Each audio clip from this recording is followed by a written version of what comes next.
Food and weight obsession can be exhausting. Losing weight, gaining weight, dieting, feeling like a failure because you missed a workout, binged, overate, or gained all the weight back. The cycle is endless and it can be maddening. But I'm here to say you can stop the mental madness. You can take back control of your food behaviors, but you have to face your fears, you have to ask for help, and make a change. I am Leslie M. Thornton, permanent weight loss coach from hpwl.co. This is Hypnosis for Permanent Weight Loss, and I know you can make this happen. On this podcast, you will hear how to stop the mental madness, love your body, trust your food decisions so you can create a life of happiness, freedom, and inner peace. Hello, Leslie M. Thornton, Hypnosis for Permanent Weight Loss. Today, we have an awesome guest, Elyse Archer, with us here today. Elyse is a mentor of mine and perfect for my starting to speak more to entrepreneurs because Elyse also supports entrepreneurs. So just to read her bio, she empowers entrepreneurs and sales professionals to revolutionize how they sell, explode their income, and achieve quantum leaps in all areas of life. And I can say as a personal testament, she is 100% committed to you guys understanding the power of the unconscious mind, as we talk about a lot here, and just the fact that anything is possible when you are willing to take a deeper dive and let go of the hustle culture and trying to control things and make things happen. Of course, there's work involved, but it can happen so much more easily and elegantly. So thank you for that stand you are in the world, Elyse, and thank you for being here. Oh my gosh. Thank you so much, Leslie. This is so fun. And I just want to put a shout out to you because I had you on She Sells Radio not too long ago. And I even got a message from my mom about that one, which is rare. Oh, and nice. So for everyone watching, I know you're huge fans and followers of Leslie and her work. Like go listen to that episode and that interview, because what you're doing and what you're teaching, it's so aligned with what we believe in and teach in the She Sells community. And your interview was just incredible. So I don't have a number off the top of my head, but you can search Leslie on She Sells Radio, and it got it was so well received, which was no surprise. So it's fun to do the reciprocal and to be here with your community today as well. Yeah, it was great to be on your podcast. Great conversation. So yeah, I think I always love to start out by just having you maybe share a little bit about your story and your mission and how you started doing what you're doing today to just inspire people. And I know you also in your life got over some emotional eating stuff and, so whatever you feel inspired to share from, I'd love to hear. Oh my gosh. Sure. So I would say my journey is probably similar. I'm guessing a lot of your audience can relate to this in their own way, even though it won't be exactly the same. But I spent a lot of the earlier part of my life chasing after what I thought would make me successful. So went to school for journalism. This will probably date me and make me sound really old. I was going to be a newspaper reporter. I remember sitting in my news ed class, and the professor, he gave us an idea of what we would earn as newspaper reporters. And even in my young, naive brain at that day, I remember thinking, that doesn't seem like a lot to me. I don't know. I think I'm going to want a higher standard of life than that. And so I went into sales, and I got out of college and went into corporate media sales. And I found myself in my mid to late 20s, having built up the life that I thought was going to make me happy and successful. So think 6-figure corporate sales job, nice house, nice car. And on the outside presenting like I absolutely had it all together, because I was terrified of not looking like I knew what I was doing all the time. On the inside, what I wasn't sharing with anyone was that I was struggling with anxiety. I started having panic attacks, an eating disorder. And even though I was successful at work, I was in a lot of fear about my status on the leaderboard going away, or the money going away. I was also in a marriage that was really unhealthy. And so I found myself, again, it was right before my 28th birthday, I looked around at my life and I was like, I have built up something that I thought was going to make me free, but it feels like a prison. And so I went on this journey of disentangling it. It was actually inspired by podcasts because at the time I was in outside sales. And so I was driving back and forth to appointments sometimes for an hour or two at a time or longer. And I didn't want to be alone with the voice in my head because she was screaming at me. And she was telling me how unhappy she was and this and that and terrible self-talk. And I just couldn't handle it. So I was like, what can I listen to that's not in this voice? Came across podcasts that opened me up to personal development, which I didn't know was even a thing. I hadn't really been exposed to that very much.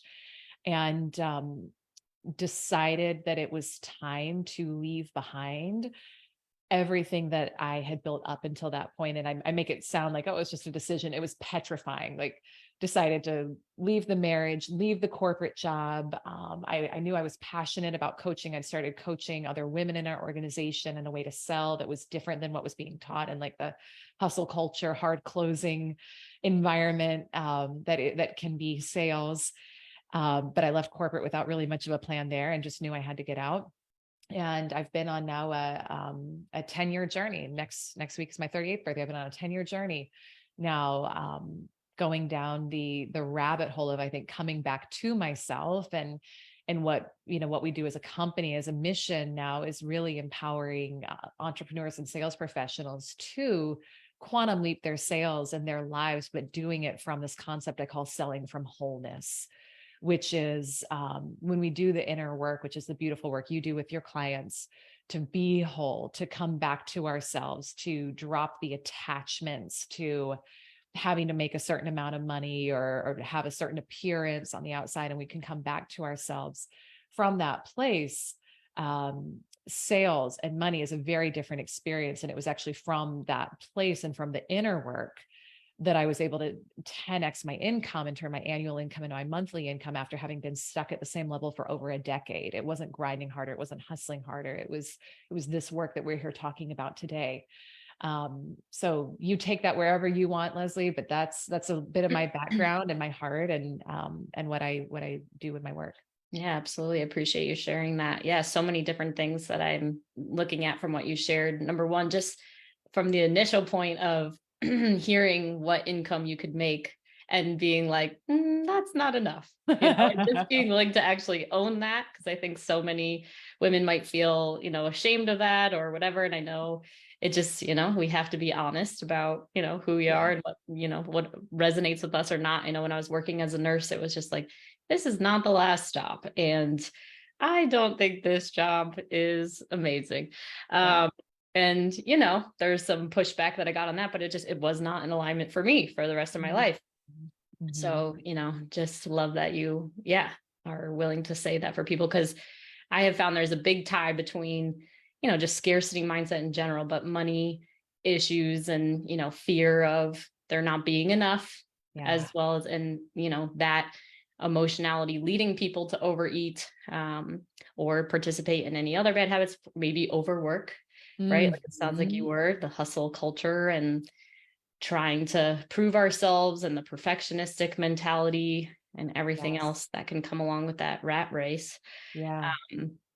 I was wondering what year that happened for you, because I just heard recently that for like 35 years old is when people have like a shift but it sounds like it was a lot earlier for you if it's been 10 years.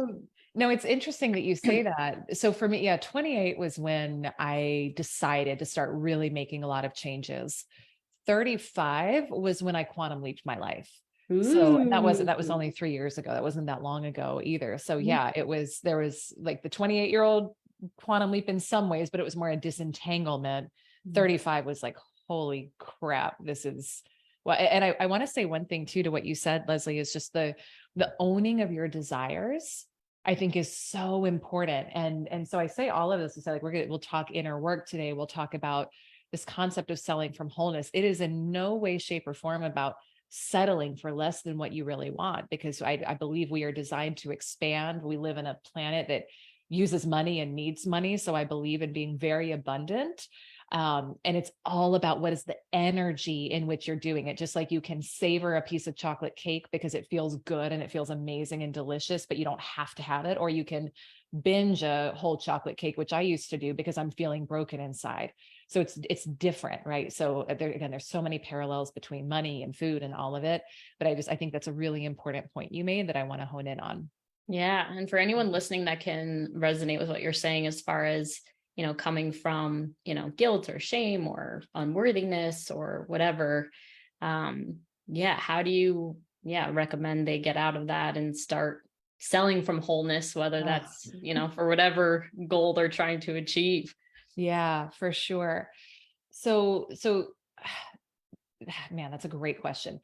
I think the first thing is you have to have awareness of where you are, right? So this is where I think people get manifestation really messed up, and they look at, um, they hear stories about quantum leaps, or they like, man, I want to make a certain amount of money in my business. And they're like, oh, I'm just going to pop it on the vision board and I'm going to look at it all day and I'm going to vibrate with it. And then it's just going to happen.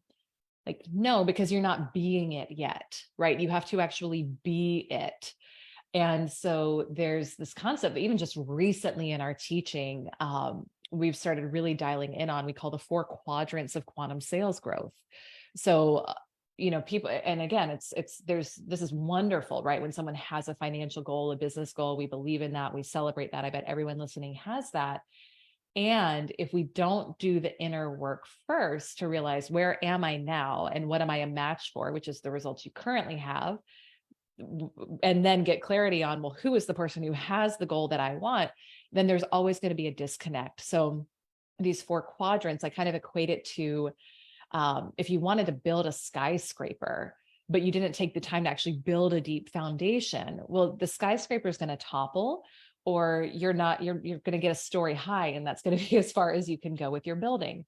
So if you want to build a skyscraper, you've got to have that deep foundation. And these 4 quadrants are all about what is going to create the deep foundation underneath that skyscraper business and financial goal that you're looking to build. And so we call them the 4 M's. The first is mind over matter. So think about what you teach here in the community, right? It's neuroscience, it's identity work, it's getting clear on who am I being versus who do I need to be in order to have this outcome. It's the emotional intelligence piece, and it's literally mind over physical 3D matter. The second is money. We have so many money wounds that we're not aware that we have. And so we've got to immerse ourselves in a very different type. My recommendation would be a very different type of learning than most of us had about money. We were brought up with so many limiting beliefs, whether it's like rich people are greedy, or money doesn't grow on trees, or we see our parents fighting about money growing up. And our little brain takes that to mean, well, if I have money, then there's going to be arguing and there's going to be fighting. So I don't want money because I want love. And so there's all of these limiting paradigms that we tend to hold around money. And then we wonder, why is it hard for me to hit an income goal in my business? Or why is it hard for me to hit a new threshold? Well, you've got limiting beliefs about what having more money would mean for you, and what and how it would make you a bad person, or whatever the belief system is. The third of the 4 quadrants is masculine and feminine energy. So most of us in the business world have been taught that if we're going to achieve a certain level of success, then we're going to have to grind our way there. We're going to have to hustle our way there. We're going to have to compete, outforce. It's going to be a lot of sacrifice. And you heard it because we were talking about it on a call today. It's like, says who? Right? Whose rules are you following? And there's a very different way that for both men and women, when we can learn to integrate our feminine energy, which is about the being, the receiving, the worthiness, right? Even the journey rather than the destination, when we can live in that and then create from that place and put the right masculine structures in place behind us, we actually always quantum leap from the feminine. So there's that. And then on top of those 3, the big 3, we call them, we layer the tactical method. So that's the 4th M. That's the 4th of the 4 quadrants.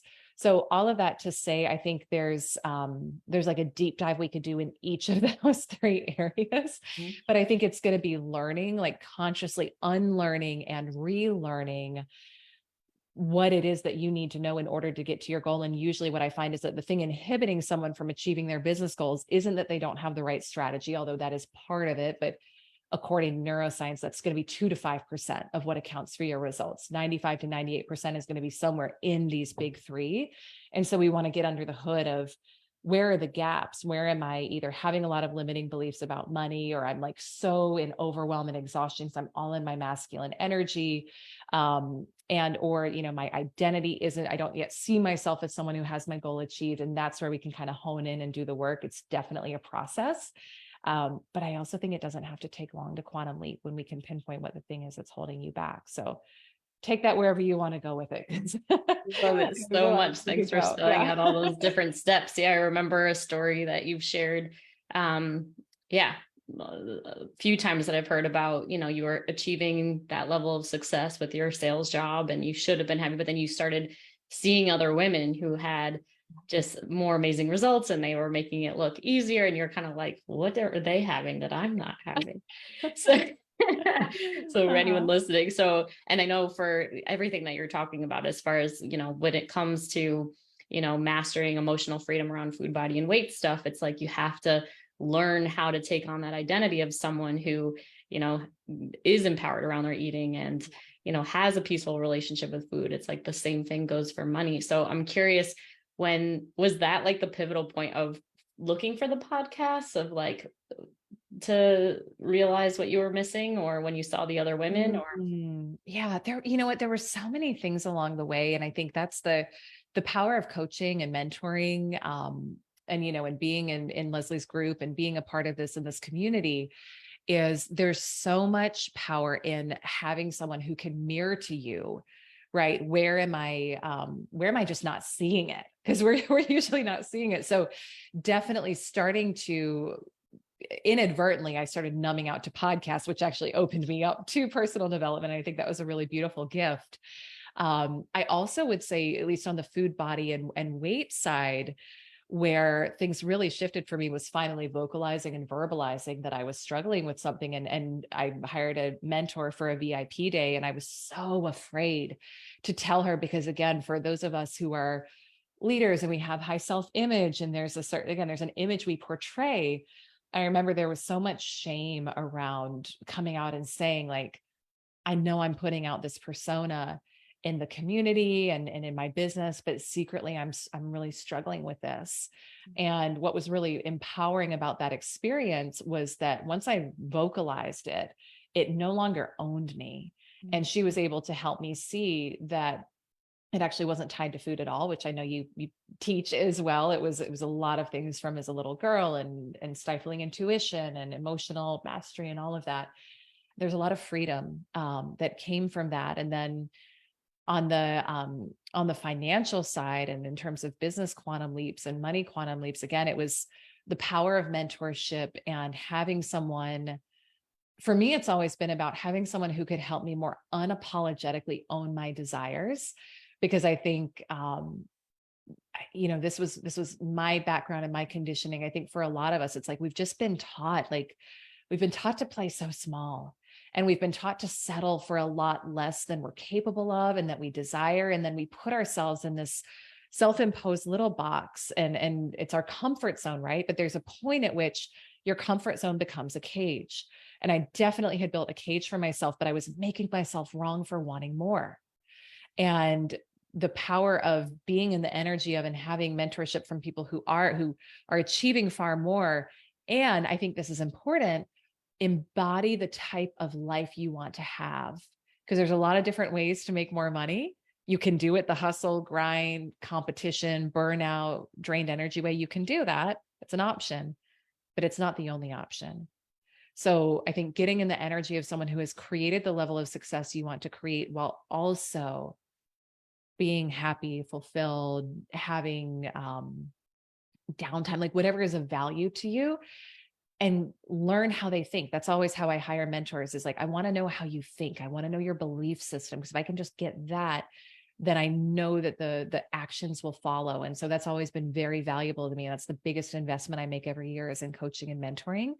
And I find the greatest value in someone who helps me just unapologetically own, like, man, and help me even think, man, you're thinking small, like, let's think bigger for yourself. So there's always so much growth that comes from that. I love that. I couldn't agree more. Just anytime I'm ever on a coaching call, and even yours is just like, how do you think about, you know what I mean? Because it's just, if I get the belief system, you know, everything else. And I even had a group coaching call last night, and, the client's talking about what they're doing, and like, she thought everything was good and she had her plan of how, and it was just like, and I saw an opportunity to be like, can I just comment on what, and it was like completely shifted. And then she was like, oh, wow, that wasn't the action that's going to get me the result that I actually want to take. So we can trust ourselves, but we hire mentors that have the result we want to have so that we do things a different way. So couldn't agree more about the mirror. I know we could talk to you all day, but we're running a little bit short on time. The last question I want to ask you before you share what you have to share for our audience today is, did you have a moment of spiritual awakening, i.e., you realized that your thoughts were not who you are? Oh man, that's a good question. I feel like I keep having that moment in different ways, like every day now, on a deeper level. Yeah. Man, probably after the moment that really shifted things at 35 actually was I finally made a different wish. And up until that point, it had always been about like, I want to achieve a certain level of like career success, or I want to achieve it. It was always about achieving something outside of me. And I finally made the commitment and the wish of, I want to experience the fullness of who I am. And I think from that place, there was a shift in the energy because it was no longer about seeking something outside, which the thoughts always told me was too much and I wasn't good enough and all of that. And it was more about letting something unfold from within me that was already there. And so from that place, I think I really went down a much deeper spiritual rabbit hole. And I've followed so many great teachers that I'm sure your community does as well, whether it's Bob Proctor. I'm a big Joe Dispenza fan. And so, I don't know if there was one moment. I've had many out there spiritual experiences since then that your community would probably appreciate it, which I appreciate as well. Yeah. Next podcast, we'll go into the trippiness down the rabbit hole and talk about the weird that happens. It's weird, but it's good. But I think I'm at a point of awareness in my life. I definitely still can find myself getting caught up into it and going back into the old conditioning, but it doesn't last nearly as long as it used to. And I'm now, I think, aware enough I feel relatively dissociated from the Elyse ego identity that I used to be completely enmeshed in. And I'm able to experience things with a level of detachment from that identity, if that makes sense, which I think is I know there's many more levels I get to go to in my life with that. But I think from that place, we can start to look at thoughts with detachment, and realize that they are not true. A lot of them are not true unless we buy into them and believe that they are. So I think it's more of an evolution there and a constant thing, but there's a lot of freedom that comes from that, which I know you know too. Everything. Yeah, exactly. Yeah. I appreciate you sharing it. And Eckhart Tolle and everybody, like, they have these moments throughout, Michael Singer, where they just they're like, what is that voice talking in my head? Like, what is the I and what is the myself? And that's when things just and for me, it was like, I heard that I wasn't my thoughts and I wasn't my body, but I didn't really get it until I experienced the hypnosis. Right. And I know Dr. Joe's meditations have made a big impact on you and everything. So, to me, it's everything. And, there's nothing that we can't achieve or, do if we have that awareness and learn how to harness that power. So, Elyse, thank you so much for being here. And, would love to hear. I know you have something you'd like to share with our audience today. Oh my gosh. Oh, well, thank you so much. Yeah. I really appreciate this opportunity. And I would invite people, if you want to go further, first of all, let us know you connected with us through Leslie and through her community, because I so admire and love what you've built. And I think it's, again, it's so in alignment with the transformation that we aim to create. And I love that you're leading entrepreneurs and leaders too, in a really big way. So hopefully there's a lot of synergy between what we teach and what you're doing here too, because I think it's so powerful. But yes, people can come and connect, and we've got a great free download, ElyseArcher.com/scripts. It's 5 sales scripts to increase your closing rate 50% or more, built on this foundation of the inner work. So I always tell people, like, sales is the Trojan horse that people typically come to us to, and then we like to really help people learn how to sell from wholeness, and it's a different type of experience. And please DM me, connect with me on Instagram, and again, let let us know you came in from Leslie's community and podcast as well. So thank you so much for the opportunity to be here and to spend time. It's been really, really beautiful. Yeah, thanks for being here. And anyone listening, definitely check out Elyse's stuff. She's got so much material. Her podcast is amazing. Just so many extraordinary guests. And again, her commitment to just people achieving and having and being everything that they came here to be just bleeds through everything that you do. So again, thank you for the work that you're doing. Thanks everyone for listening, and we'll see you for the next episode.